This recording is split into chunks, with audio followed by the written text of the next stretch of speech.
हाँ जी, की हाल चाल है साਰਿਆਂ ਦਾ ठीक ठाक हो? बिल्कुल ठीक है जी। ਅੱਜ ਦਾ ਟੌਪਿਕ ਸ਼ੁਰੂ ਕਰਦੇ ਹਾਂ। ਜੋ ਕੱਲ ਕੀਤਾ ਸੀ, ਪਿਛਲੇ ਲੈਕਚਰ ਦੇ ਵਿੱਚ ਸੌਰੀ ਕੀਤਾ ਸੀਗਾ, ਉਹਦੇ ਵਿੱਚ ਫਾਸਫੋਰਸ ਦੇ ਐਲੋਟ੍ਰੋਪ ਦੀ ਆਪਾਂ ਗੱਲ ਕੀਤੀ ਸੀ। ਫਾਸਫੋਰਸ ਦੇ 3 ਐਲੋਟ੍ਰੋਪ ਹੁੰਦੇ ਨੇ। ਇੱਕ ਹੁੰਦਾ ਵਾਈਟ, ਜਿਹੜਾ ਬਹੁਤ ਜ਼ਿਆਦਾ ਰਿਐਕਟਿਵ ਹੁੰਦਾ, ਫਿਰ ਰੈੱਡ ਆ ਜਾਂਦਾ ਹੈ, ਫਿਰ ਬਲੈਕ ਆ ਜਾਂਦਾ। ਵਾਈਟ ਦੇ ਬਾਰੇ ਮੈਂ ਤੁਹਾਨੂੰ ਦੱਸਤਾ ਸੀ, ਕੋਰਿਲੇਟ ਕਰ ਦਿੱਤਾ ਵੀ P4O6 ਤੇ P4O10 ਬਣਦੇ ਆ ਡਿਪੈਂਡਿੰਗ ਅਪੋਨ ਕਿ ਆਕਸੀਜਨ ਦੀ ਕਿੰਨੀ ਕੁ ਅਮਾਊਂਟ ਹੈਗੀ ਹੈ। ਉਸ ਤੋਂ ਬਾਅਦ ਮੈਂ ਗੱਲ ਕਰਦਾ ਰੈੱਡ ਫਾਸਫੋਰਸ ਦੀ। ਰੈੱਡ ਫਾਸਫੋਰਸ ਹੈਡਿੰਗ ਬਣਾ ਲਓ। ਰੈੱਡ ਫਾਸਫੋਰਸ ਜਿਹੜਾ ਹੁੰਦਾ ਇਹ ਵਾਈਟ ਫਾਸਫੋਰਸ ਤੋਂ ਹੀ ਬਣਦਾ। ਪਹਿਲੀ ਗੱਲ ਕੀ ਹੁੰਦਾ, ਵਾਈਟ ਫਾਸਫੋਰਸ ਜਿਹੜਾ ਹੈਗਾ ਉਹਨੂੰ ਜਦੋਂ ਤੁਸੀਂ ਹੀਟ ਕਰੋਗੇ ਕਾਫੀ ਹਾਈ ਟੈਂਪਰੇਚਰ, ਲਗਭਗ 550 ਦੇ ਆਸ-ਪਾਸ ਜਿਹੜਾ ਹੈਗਾ ਕੈਲਵਿਨ 'ਤੇ, ਤੁਸੀਂ ਜਦੋਂ ਹੀਟ ਕਰੋਗੇ ਤਾਂ ਉਹ ਰੈੱਡ ਦੇ ਵਿੱਚ ਕਨਵਰਟ ਹੋ ਜਾਊਗਾ। ਇੱਥੋਂ ਇੱਕ ਗੱਲ ਤਾਂ ਅੰਡਰਸਟੂਡ ਹੋਊਗੀ ਕਿ ਰੈੱਡ ਜਿਹੜਾ ਹੈਗਾ ਵਾਈਟ ਨਾਲੋਂ ਸਟੇਬਲ ਹੋਊਗਾ, ਕਿਉਂਕਿ ਵਾਈਟ ਨੂੰ ਹੀ ਹੀਟ ਕਰਕੇ ਹਾਈ ਟੈਂਪਰੇਚਰ 'ਤੇ ਰੈੱਡ ਬਣਿਆ ਹੈ ਨਾ, ਤਾਂ ਸਟੇਬਲ ਹੋਊਗਾ ਰੈੱਡ ਫਾਸਫੋਰਸ।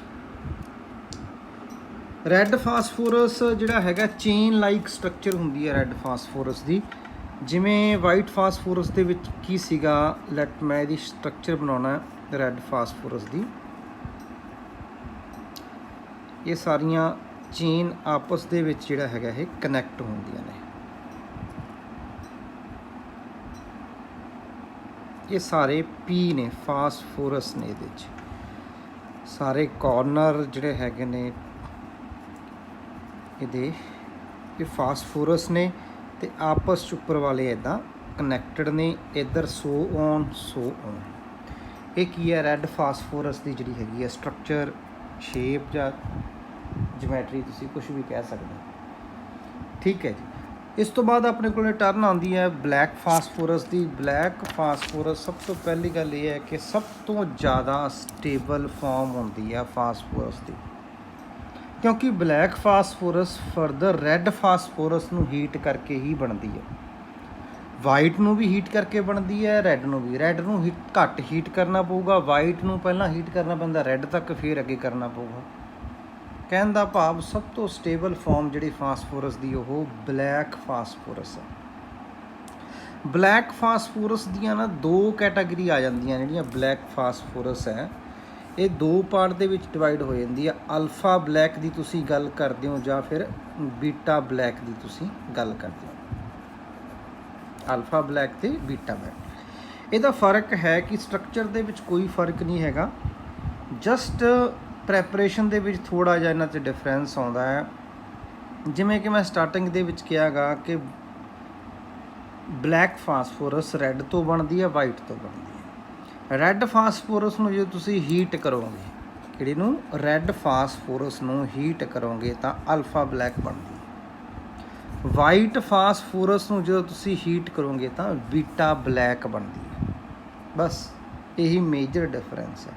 ਰੈੱਡ ਨੂੰ ਕੋਈ ਜ਼ਿਆਦਾ ਹੀਟ ਨਹੀਂ ਕਰਨਾ ਪੈਂਦਾ, ਵਾਈਟ ਨੂੰ ਬਹੁਤ ਜ਼ਿਆਦਾ ਹੀਟ ਕਰਨਾ ਪੈਣਾ, ਕਿਉਂਕਿ ਰੈੱਡ ਤੋਂ ਅੱਗੇ ਆਪਾਂ ਨੈਕਸਟ ਜਾਣਾ। ਠੀਕ ਹੈ ਜੀ। ਬਲੈਕ ਫਾਸਫੋਰਸ ਦੀ ਜਿਹੜੀ ਸਟਰਕਚਰ ਹੁੰਦੀ ਹੈ ਨਾ, ਹੈਕਸਾਗਨਲ ਹੁੰਦੀਆਂ ਨੇ, 3D ਹੈਕਸਾਗਨਲ ਚੱਲਦੀਆਂ ਨੇ। ਇਹਦੀ ਸਟਰਕਚਰ ਦੀ ਗੱਲ ਕਰਦਾ, ਧਿਆਨ ਨਾਲ ਸਮਝ ਲਿਓ। ਜਦੋਂ ਪੂਰੀ ਬਣ ਜਾਏਗੀ, ਕੰਪਲੈਕਸ ਬਣ ਜਾਂਦੀ ਹੈ ਬੜੀ ਆਸਾਨ। ਨੂੰ ਬਣਾਉਣ ਦਾ ਤਰੀਕਾ ਤੁਸੀਂ ਬੈਂਜੀਨ ਬਣਾਈ, ਪਤਾ ਨਾ ਬੈਂਜੀਨ ਬਣਾ ਲਓ। ਇਸ ਬੈਂਜੀਨ ਨਾਲ ਇੱਕ ਬੈਂਜੀਨ ਹੋਰ ਅਟੈਚ ਕਰ ਦਿਓ, ਇਸ ਬੈਂਜੀਨ ਨਾਲ ਇੱਕ ਬੈਂਜੀਨ ਹੋਰ ਅਟੈਚ ਕਰ ਦਿਓ, ਇਹਦੇ ਨਾਲ ਇੱਕ ਬੈਂਜੀਨ ਹੋਰ ਅਟੈਚ ਕਰ ਦਿਓ।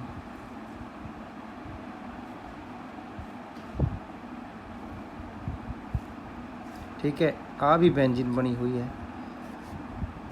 ਮਤਲਬ 3D ਦੇ ਵਿੱਚ ਜਿਹੜੀਆਂ ਤੁਸੀਂ ਬੈਂਜੀਨ ਦੀਆਂ ਸਟਰਕਚਰਸ ਬਣਾ ਦਿਓ। ਇਹ ਵੀ ਇੱਕ ਸਾਈਡ ਹੋ ਗਈ ਬੈਂਜੀਨ ਦੀ, ਇੱਥੋਂ ਸਾਈਡ ਲੈ ਲਈ, ਇੱਧਰੋਂ ਲੈ ਲਈ, ਇੱਧਰੋਂ ਲੈ ਲਈ, ਬਸ ਇੰਨਾ ਕੁ ਬਹੁਤ ਹੈ। ਹੁਣ ਸਾਰੇ ਕਾਰਨਰ ਦੇ ਉੱਪਰ ਤੁਸੀਂ ਕੀ ਲਿਖ ਦਿਓ, ਫਾਸਫੋਰਸ ਲਿਖ ਦਿਓ ਜੀ।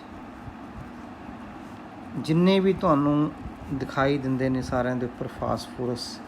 ਇਹ ਕਿਹੜੀ ਦੀ ਹੋ ਗਈ, ਬੀਟਾ ਬਲੈਕ ਫਾਸਫੋਰਸ ਦਾ ਜਿਹੜਾ ਹੈਗਾ ਸਟਰਕਚਰ ਹੋ ਗਿਆ। ਬੀਟਾ ਲਾ ਲਓ, ਅਲਫਾ ਲਾ ਲਓ, ਮਤਲਬ ਬਲੈਕ ਫਾਸਫੋਰਸ ਦਾ ਸਟਰਕਚਰ ਹੋ ਗਿਆ ਜੀ। ਠੀਕ ਹੈ ਜੀ, ਹੋਪ ਕਿ ਸਾਰਿਆਂ ਨੂੰ ਸਮਝ ਆ ਗਿਆ ਹੋਊਗਾ। ਨੈਕਸਟ ਜਿਹੜਾ ਟੌਪਿਕ ਹੈ ਨਾਈਟ੍ਰੋਜਨ ਫੈਮਿਲੀ ਦਾ ਸਭ ਤੋਂ ਜ਼ਿਆਦਾ ਹੌਟ ਟੌਪਿਕ ਹੈ। ਇਹਦੇ ਵਿੱਚ 2 ਕੁਐਸਚਨ ਉਹ ਤੁਹਾਡੀ ਕਿਸਮਤ ਹੈ, 1-1 ਨੰਬਰ 'ਚ ਆਉਂਦੇ ਨੇ ਜਾਂ 1.5 ਨੰਬਰ 'ਚ ਆਉਂਦੇ, ਮਤਲਬ ਘੱਟੋ ਘੱਟ 2 ਨੰਬਰ ਦਾ, ਵੱਧੋ ਵੱਧ 3 ਨੰਬਰ ਦੇ ਇਹਦੇ 'ਚੋਂ ਕੁਐਸਚਨ ਆਉਣਗੇ। ਕੀ ਹੈ ਟੌਪਿਕ ਨੂੰ ਪਹਿਲਾਂ ਹੈਡਿੰਗ ਦਿਓ, oxo acids of phosphorus. Oxo acids of phosphorus. Oxo acids ਕਿਹਦੇ? ਫਾਸਫੋਰਸ। ਨਾਮ ਤੋਂ ਪਤਾ ਚੱਲ ਰਿਹਾ ਆਕਸੋ ਮਤਲਬ ਆਕਸੀਜਨ, ਐਸਿਡ ਜਿਨ੍ਹਾਂ 'ਚ H ਪੋਜ਼ਿਟਿਵ ਜਨਰਲੀ ਆਪਾਂ ਲੈਂਦੇ ਹਾਂ ਰਿਲੀਜ਼ ਹੁੰਦੀ ਹੈ। ਫਾਸਫੋਰਸ ਦੇ ਇੱਦਾਂ ਦੇ ਐਸਿਡ ਜਿਹਦੇ ਵਿੱਚ ਆਕਸੀਜਨ ਵੀ ਹੋਵੇ ਅਤੇ ਹਾਈਡਰੋਜਨ ਵੀ ਹੋਵੇ, ਆਕਸੋ ਐਸਿਡਸ ਆਫ ਫਾਸਫੋਰਸ ਕਹਿੰਦੇ ਆ। ਆਕਸੋ ਐਸਿਡ ਆਫ ਫਾਸਫੋਰਸ ਦੇ ਵਿੱਚ ਕਾਫੀ ਵੈਰਾਈਟੀ ਹੈ। ਪਹਿਲਾਂ ਦੱਸਾਂ ਕਿਹੜੇ ਕਿਹੜੇ ਹੁੰਦੇ ਨੇ, ਜਿਵੇਂ H3PO2, ਫਾਸਫੋਰਸ ਵੀ, ਆਕਸੀਜਨ ਵੀ, ਹਾਈਡਰੋਜਨ ਵੀ। H3PO3, H3PO4, H3PO5, H4P2O5 ਤੇ 2 ਥੋੜ੍ਹੇ ਜਿਹੇ ਡਿਫਰੈਂਟ ਨੇ, ਇਹ ਵੀ ਇੰਪੋਰਟੈਂਟ ਨੇ ਕਾਫੀ, HPO3 ਥਰਾਈਸ ਤੇ HPO3 N time. HPO3 thrice, HPO3 N time ਜਿਹੜੇ ਹੈਗੇ ਨੇ ਆਕਸੋ ਐਸਿਡਸ ਆਫ ਫਾਸਫੋਰਸ। ਹੁਣ ਇਹਦੇ ਵਿੱਚ ਜਿਹੜੇ ਕੁਐਸਚਨ ਬਣਦੇ ਆ, ਮੈਂ ਤੁਹਾਨੂੰ ਉਹ ਦੱਸਦਾ ਹਾਂ ਕਿ 3 ਕੁਐਸਚਨ ਇਹਦੇ 'ਚੋਂ ਨਿਕਲਦੇ ਆ। ਕੋਈ ਵੀ ਇੱਕ ਐਸਿਡ ਆ ਜਾਊਗਾ, ਹੋ ਸਕਦਾ 1 ਆ ਜੇ, 2 ਆ ਜਾਣ, 3 ਆ ਜਾਣ, ਮੈਕਸੀਮਮ 3 ਨੰਬਰ ਦਾ ਹੋਊਗਾ।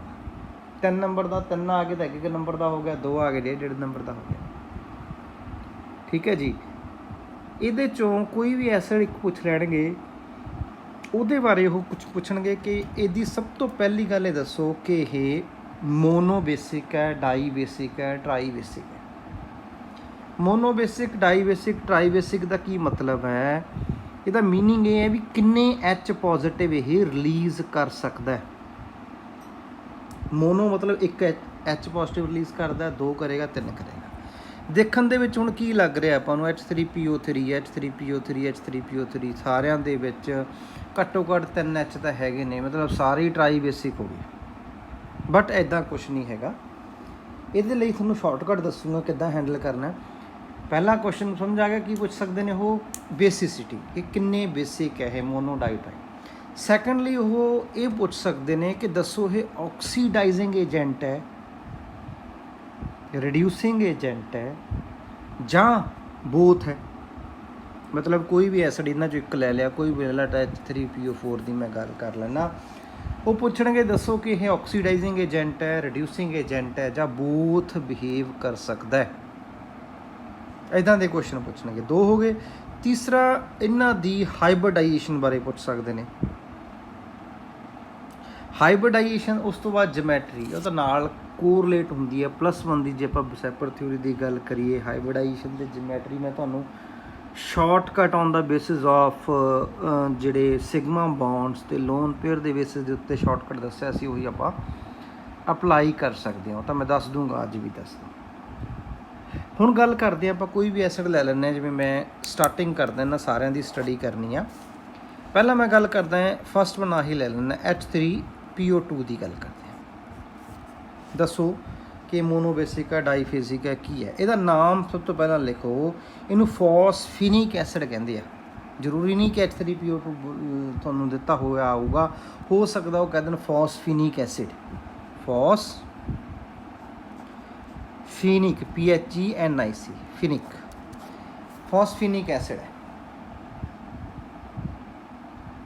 ਜਾਂ ਇਹਨੂੰ ਹਾਈਪੋਫਾਸਫੋਰਸ ਐਸਿਡ ਵੀ ਕਹਿ ਦਿੰਦੇ ਆ। ਹਾਈਪੋਫਾਸਫੋਰਸ ਐਸਿਡ, ਇਹ ਵੀ ਲਿਖ ਸਕਦੇ ਹੋ ਤੁਸੀਂ। ਤਿੰਨੋਂ ਨਾਮ ਤੁਹਾਨੂੰ ਪਤਾ ਹੋਣੇ ਚਾਹੀਦੇ ਆ। ਫਾਸਫੀਨਿਕ ਹੋ ਗਿਆ, ਹਾਈਪੋਫਾਸਫੋਰਸ ਐਸਿਡ ਹੋ ਗਿਆ, ਅਤੇ H3PO2 ਹੋ ਗਿਆ। ਠੀਕ ਹੈ ਜੀ। ਤਾਂ ਇਹਦੇ ਬਾਰੇ ਸਭ ਤੋਂ ਪਹਿਲਾਂ ਇਹਦੀ structure ਬਣਾਊਂਗਾ, geometry ਬਣਾਊਂਗਾ। Phosphorus central element ਹੈ, ਵਿਚਕਾਰ ਲਿਖ ਲਿਆ ਮੈਂ।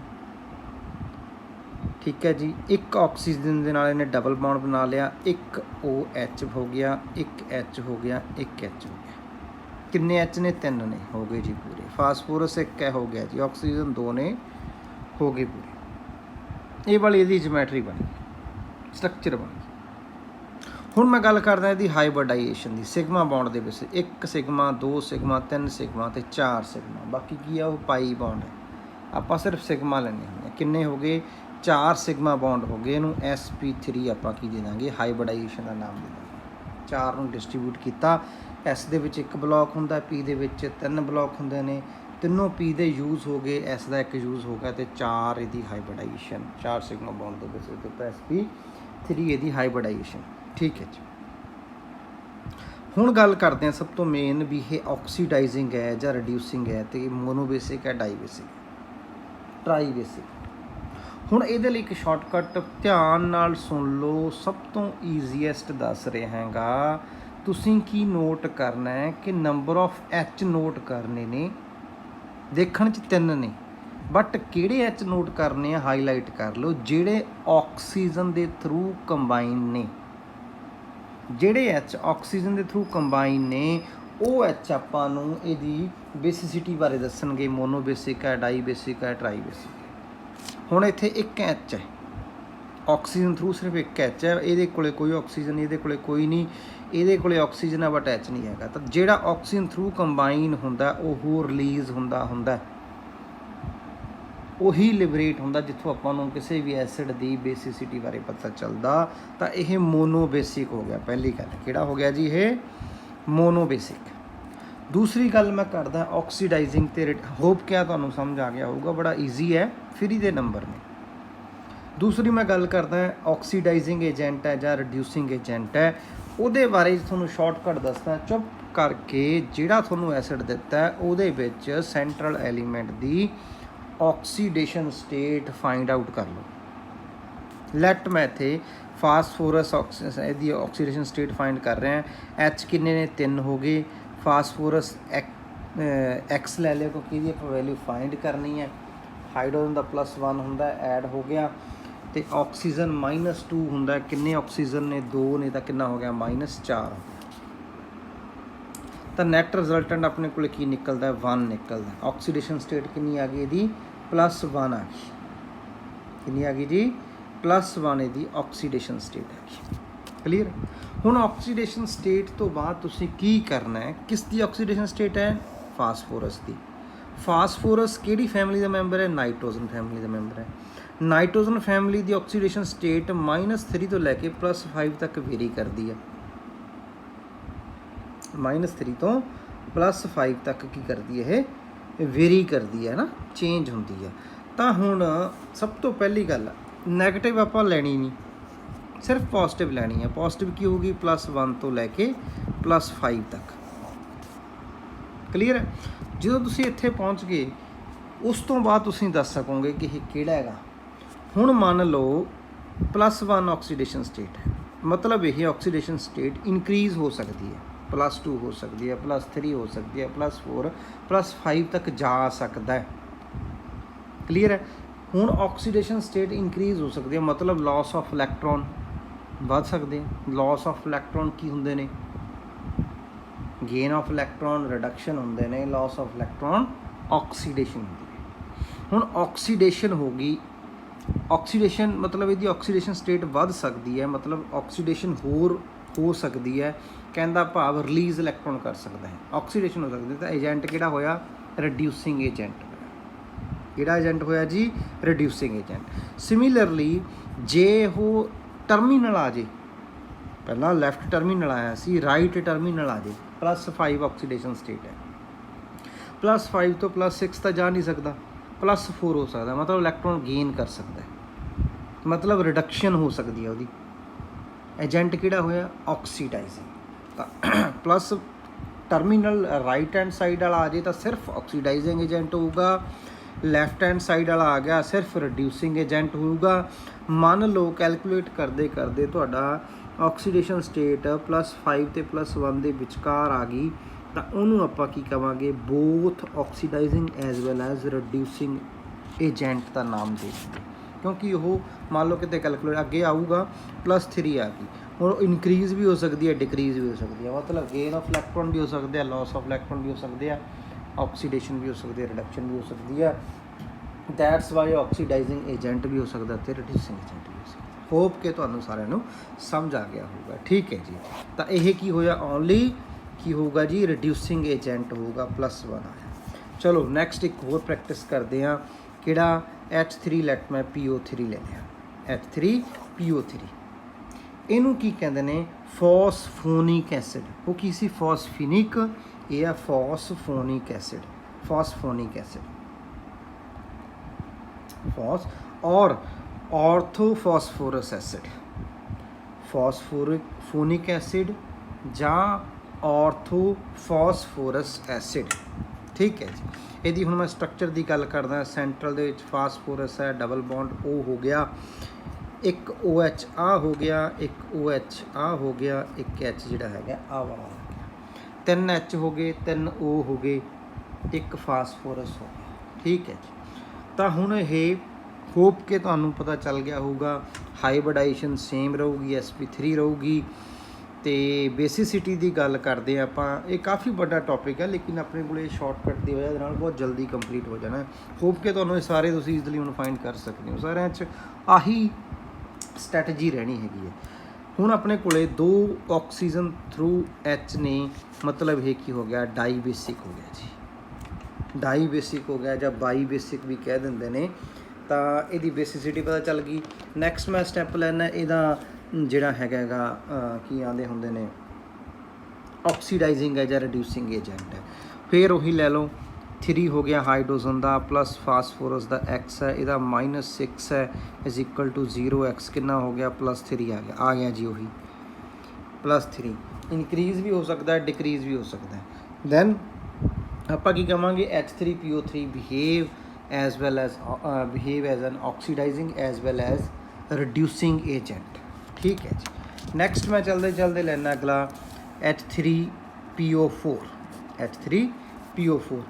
H3PO4 ਦੀ ਗੱਲ ਕਰਦੇ ਹਾਂ। ਹੋਪ ਕਿ ਤੁਸੀਂ ਖੁਦ ਕਰੋਗੇ, ਸਾਰਾ ਤੁਸੀਂ ਖੁਦ ਕਰੋਗੇ। ਇਹਦੇ 'ਚ ਮੈਂ ਹੁਣ ਕੁਛ ਨਹੀਂ ਦੱਸੂਗਾ, ਨਾਮ ਦੱਸ ਦਿੰਦਾ, orthophosphoric acid, orthophosphoric acid. Structure बना देना है, phosphorus double bond O, phosphorus OH, phosphorus OH, बस हो गया, कुछ भी नहीं। ट्राई बेसिक है, ऑक्सीडेशन स्टेट कढ़ लियो, एजेंट दस दियो। ठीक है जी, अगला H3PO5 की गल करदा, ਉਹਦੀ भी एक बारी सिर्फ स्ट्रक्चर बना दिंदा मैं। स्ट्रक्चर ਇਹਦੀ ਕਿੱਦਾਂ ਦੀ ਬਣੂਗੀ, H3PO5 ਦੇ ਵਿੱਚ फास्फोरस डबल बॉन्ड O है, OH है, OH है, ठीक है, OOH है, याद रखियो OOH। ਇਹਦੇ ਵਿੱਚ ਕੀ ਹੁੰਦਾ, ਇੱਕ ਪਰਆਕਸਾਈਡ ਦਾ ਬੌਂਡ ਹੋ ਜਾਂਦਾ O2। 3 ਆਕਸੀਜਨ 3 ਕੈਟਾਗਰੀ ਦੇ ਹੁੰਦੇ ਨੇ, +1 'ਚ ਵੀ ਕੀਤਾ ਸੀ ਆਪਾਂ, ਸੁਪਰ ਆਕਸਾਈਡ, ਪਰਆਕਸਾਈਡ ਤੇ ਮੋਨੋਆਕਸਾਈਡ, ਹੈ ਨਾ। ਤਾਂ ਇਹਦੇ 'ਚ ਇੱਕ ਪਰਆਕਸਾਈਡ ਦਾ ਜਿਹੜਾ ਹੈਗਾ ਬੌਂਡ ਬਣ ਜਾਂਦਾ। ਚਲੋ ਇਹ ਵੀ ਟਰਾਈ ਬੇਸਿਕ ਹੋ ਗਿਆ, ਆਕਸੀਡੇਸ਼ਨ ਸਟੇਟ। ਹਾਂ, ਕਈਆਂ ਦੇ ਵਿੱਚ ਆਕਸੀਡੇਸ਼ਨ ਸਟੇਟ ਜਿਹੜੀ ਮੰਨ ਲਓ ਕੈਲਕੂਲੇਟ ਕਰ, ਜਿਵੇਂ ਇਸੇ ਦੀ ਗੱਲ ਕਰਦਾ, ਕੈਲਕੂਲੇਟ ਕਰਦੇ ਹੋ +5 ਤੋਂ ਵੱਧ ਜਾਏਗੀ। ਜਿਵੇਂ ਇਹਦੀ 3 ਆ ਗਈ, +x - 10 ਕਿੰਨੀ ਆ ਗਈ, +7 ਆ ਗਿਆ। ਲੇਕਿਨ ਆਪਾਂ ਮੈਕਸਿਮਮ ਕੀ ਕਰ ਸਕਦੇ ਹੁੰਦੇ ਆ, ਇਹ ਨਾਈਟ੍ਰੋਜਨ ਫੈਮਿਲੀ ਆ +5 ਤੱਕ, ਤਾਂ ਇਹਨੂੰ +5 ਹੀ ਲਵਾਂਗੇ। ਕਾਰਨ ਕੀ ਹੈ, ਇਹ ਗਲਤ ਕਿਉਂ ਆਇਆ, ਕਿਉਂਕਿ ਇਹ 'ਚ ਪਰਆਕਸਾਈਡ ਵਾਲਾ ਆਪਾਂ ਨੂੰ ਪਹਿਲਾਂ ਨਹੀਂ ਪਤਾ ਸੀ, ਤੁਹਾਨੂੰ ਨਹੀਂ ਪਤਾ, ਪ੍ਰੈਕਟਿਸ ਨਾਲ ਪਤਾ ਲੱਗੂਗਾ। ਉਹਦੇ ਲਈ ਸ਼ਾਰਟਕਟ ਦੱਸਦਾ, ਤੁਸੀਂ ਕੀ ਕਰੋਗੇ, ਜਿਹੜੀ ਆਕਸੀਡੇਸ਼ਨ ਸਟੇਟ ਜਿੰਨੀ ਆਈ ਹੈ, ਅਗਰ ਉਹ ਜ਼ਿਆਦਾ ਆ ਗਈ ਤਾਂ ਮੈਕਸਿਮਮ ਜਿੰਨੀ ਆ ਸਕਦੀ ਹੈ ਤੁਸੀਂ ਉਹ ਮੰਨ ਕੇ ਉਹਦਾ ਆਨਸਰ ਦੇ ਦੋਗੇ ਜੀ। ਉਹਦੇ 'ਚ ਪਰਆਕਸਾਈਡ ਸੁਪਰ ਆਕਸਾਈਡ ਦੇ ਬੌਂਡ ਹੋਣਗੇ, ਅੰਡਰਸਟੂਡ। ਠੀਕ ਹੈ ਜੀ, ਬਾਕੀ ਸਟੱਡੀ ਵੀ ਇਹਦੀ ਤੁਸੀਂ ਖੁਦ ਕਰੋਗੇ। ਉਸ ਤੋਂ ਬਾਅਦ ਮੈਂ ਗੱਲ ਕਰਦਾ ਜਿਹੜਾ H4P2O5 ਦੀ ਗੱਲ ਕਰਦਾ, ਇਹਦੀ ਵੀ ਸਟਰਕਚਰ ਬਣਾ ਦਿੰਦਾ। ਫਾਸਫੋਰਸ 2 ਨੇ, ਸਿਮਟਰੀ ਦੇ ਵਿੱਚ ਚੱਲਾਂਗੇ ਆਪਾਂ। ਇੱਕ ਆਕਸੀਜਨ ਲੈਟ ਥਰੂ ਇਹ ਕੰਬਾਈਨ ਹੋ ਗਏ, ਤਾਂ ਕਿੰਨੇ, 4 ਹਾਈਡਰੋਜਨ ਰਹਿ ਗਏ, 4 ਆਕਸੀਜਨ। ਇੱਕ ਆਕਸੀਜਨ ਇਹਨਾਂ ਨੂੰ ਇੱਦਾਂ ਦੇ ਦਿੰਦੇ ਆ, 2 ਆ ਲਾਤਾ, OH ਹੈ, ਇਹਨੂੰ ਵੀ OH ਦਿੱਤਾ, ਇੱਕ H ਸਿੱਧਾ ਲਾ ਲਓ ਜੀ, ਡਿਸਟਰੀਬਿਊਟ ਹੋ ਗਈ, ਯੂਨੀਫਾਰਮਲੀ ਡਿਸਟਰੀਬਿਊਟ ਹੋ ਗਿਆ। ਇਹ ਵੀ ਡਾਈ ਬੇਸਿਕ ਹੋ ਗਿਆ ਜੀ। ਅਤੇ ਇਹਦੀ ਵੀ ਆਕਸੀਡੇਸ਼ਨ ਸਟੇਟ ਕਿਸੇ ਇੱਕ ਦੀ ਤੁਸੀਂ ਕੱਢ ਕੇ ਜਿਹੜਾ ਹੈਗਾ ਤੁਸੀਂ ਈਜ਼ਲੀ ਦੱਸ ਸਕਦੇ ਹੋ ਉਹਦਾ ਕਿਵੇਂ ਵੀ ਹੈ। ਨੈਕਸਟ ਵਨ ਜਿਹੜੇ 2 ਨੇਗੇ, ਥੋੜ੍ਹੇ ਇੱਕ ਦੂਸਰੇ ਨਾਲ ਕੋਰਲੇਟ ਸੀਗੇ, ਕਾਫੀ ਇੰਪੋਰਟੈਂਟ ਨੇ, ਉਹਨਾਂ ਬਾਰੇ ਦੱਸਦਾ ਹੈ।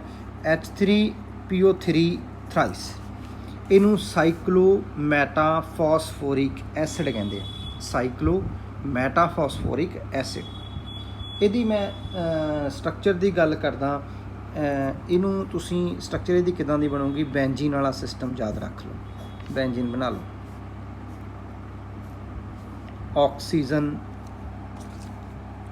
ਫਾਸਫੋਰਸ, ਫਾਸਫੋਰਸ, ਆਕਸੀਜਨ, ਆਕਸੀਜਨ ਤੇ ਫਾਸਫੋਰਸ। ਫਾਸਫੋਰਸ ਦੇ ਨਾਲ double bond O, double bond O, double bond O, OH, OH, OH। ਲਓ ਜੀ, ਇਹ ਆਪਣੀ ਕੀ ਬਣ ਗਈ, ਇਹਦੀ ਸਟਰਕਚਰ ਬਣ ਗਈ। ਹਾਂਜੀ, ਇਹ ਵੀ ਟਰਾਈ ਬੇਸਿਕ ਹੈ, ਸਭ ਆਪਾਂ ਨੂੰ ਪਤਾ ਚੱਲ ਰਿਹਾ ਕਿ 3 H ਜਿਹੜੇ ਹੈਗੇ ਨੇ ਰਿਲੀਜ਼ ਹੋਣਗੇ। ਠੀਕ ਹੈ ਜੀ, ਇਹਦੀ ਵੀ ਆਕਸੀਡੇਸ਼ਨ ਸਟੇਟ ਕਰ ਲਿਓ। ਵੈਸੇ ਇਹਨਾਂ ਬਾਰੇ ਉਹਨਾਂ ਨੇ ਕਦੇ ਇਹ ਪੁੱਛਣਾ ਨਹੀਂ ਹੈਗਾ, ਆਕਸੀਡੇਸ਼ਨ ਸਟੇਟ ਦੱਸ ਸਕਦੇ ਹੋ, ਬੇਸਿਸਿਟੀ ਦੱਸ ਸਕਦੇ ਹੋ, ਆਕਸੀਡਾਈਜ਼ਿੰਗ ਤੇ ਰਿਡਿਊਸਿੰਗ ਏਜੰਟ ਬਾਰੇ ਇਹਨਾਂ ਬਾਰੇ ਨਹੀਂ ਕੁਐਸਚਨ ਆਉਂਦਾ ਹੈ ਨਾ। ਤੇ ਨੈਕਸਟ ਵਨ ਆਪਣੇ ਕੋਲੇ ਕੀ ਆਉਂਦਾ ਹੈਗਾ, ਇਹਦਾ N ਵਾਲਾ, HPO3 ਜਿਹੜਾ ਹੈਗਾ N, ਹੈ ਨਾ। ਇਹ ਪੋਲੀ ਹੋ ਗਿਆ, ਕਿਹੜਾ ਹੋ ਗਿਆ ਜੀ, ਇਹ ਪੋਲੀ। ਉਹਦੇ 'ਚ ਸੀਗਾ ਪਿਛਲੇ ਦੇ ਵਿੱਚ ਜਿਹੜਾ ਤੁਹਾਨੂੰ ਲਿਖਾਇਆ ਸੀ ਸਾਈਕਲਿਕ ਮੈਟਾ ਫਾਸਫੋਰਿਕ ਐਸਿਡ, ਇਹਦੇ ਵਿੱਚ ਪੋਲੀ ਜਿਹੜਾ ਹੈਗਾ ਮੈਟਾ ਫਾਸਫੋਰਿਕ ਐਸਿਡ। ਠੀਕ ਹੈ ਜੀ। ਉਸ ਤੋਂ ਬਾਅਦ ਇਹਦੀ ਮੈਂ ਸਟਰਕਚਰ ਦੀ ਗੱਲ ਕਰਦਾ, ਬੜੀ ਆਸਾਨ ਸਟਰਕਚਰ, ਯਾਦ ਰੱਖਣ ਦਾ ਤਰੀਕਾ, phosphorus double bond O, phosphorus ਤਿੰਨ ਨੂੰ ਲੈ ਕੇ ਚੱਲ ਪੈਣਾ, ਇੱਕ ਦੇ ਡਬਲ ਬੌਂਡ O ਉੱਪਰ ਨੂੰ, ਇੱਕ ਦੇ ਥੱਲੇ ਨੂੰ, ਇੱਕ ਦਾ ਉੱਪਰ ਨੂੰ, ਆਪੋਜ਼ਿਟ ਡਾਇਰੈਕਸ਼ਨ ਦੇ ਵਿੱਚ OH ਲਗਾ ਦਿਓ। ਇੱਥੇ ਇੱਕ ਬੌਂਡ ਹੈ ਸਿੰਗਲ, OH ਹੋ ਗਿਆ ਇਹਦੇ। ਠੀਕ ਹੈ ਜੀ, ਆਪਸ ਦੇ ਵਿੱਚ ਇਹਨਾਂ ਨੂੰ O ਥਰੂ ਕੰਬਾਈਨ ਕਰ ਦਿਓ ਜੀ, O ਥਰੂ ਕੰਬਾਈਨ ਕਰ ਦਿਓ, ਫਿਰ ਅੱਗੇ O ਥਰੂ, ਫਿਰ ਅੱਗੇ ਇਹਨਾਂ ਨੂੰ O through and so on, N ਚੱਲੂਗਾ ਜੀ। ਬੜਾ ਸੌਖਾ ਹੈ। Phosphorus double bond O, OH ਨੀਚੇ, ਜੇ ਇਹਦਾ ਡਬਲ ਬੌਂਡ O ਉੱਪਰ ਹੈ ਤਾਂ ਅਗਲੇ ਦਾ ਥੱਲੇ ਹੋਏਗਾ, OH ਆਪੋਜ਼ਿਟ ਚੱਲ ਜਾਏਗਾ, ਇੱਦਾਂ ਹੀ ਚੱਲਦਾ। ਆਕਸੀਜਨ ਥਰੂ ਕੰਬਾਈਨ ਕੀਤਾ, N ਇਹਦੇ ਵਿੱਚ ਆਦੀ ਸਟੱਡੀ ਹੋ ਗਈ। ਤਾਂ ਇਹ ਆਪਣੇ ਜਿਹੜੇ ਆਕਸੋ ਐਸਿਡ ਸੀਗੇ ਫਾਸਫੋਰਸ ਦੇ, ਉਹਨਾਂ ਦੀ ਡਿਟੇਲ ਸਟੱਡੀ ਹੋ ਗਈ। ਹੋਪ ਕਿ ਸਾਰਿਆਂ ਨੂੰ ਸਮਝ ਆ ਗਿਆ ਹੋਊਗਾ। ਨੈਕਸਟ ਕਲਾਸ ਦੇ ਵਿੱਚ ਆਪਾਂ ਆਕਸੀਜਨ ਫੈਮਿਲੀ ਦੀ ਸਟੱਡੀ ਕਰਾਂਗੇ। ਤੇ ਅੱਜ ਲਈ ਇੰਨਾ ਕਾਫੀ ਹੈ।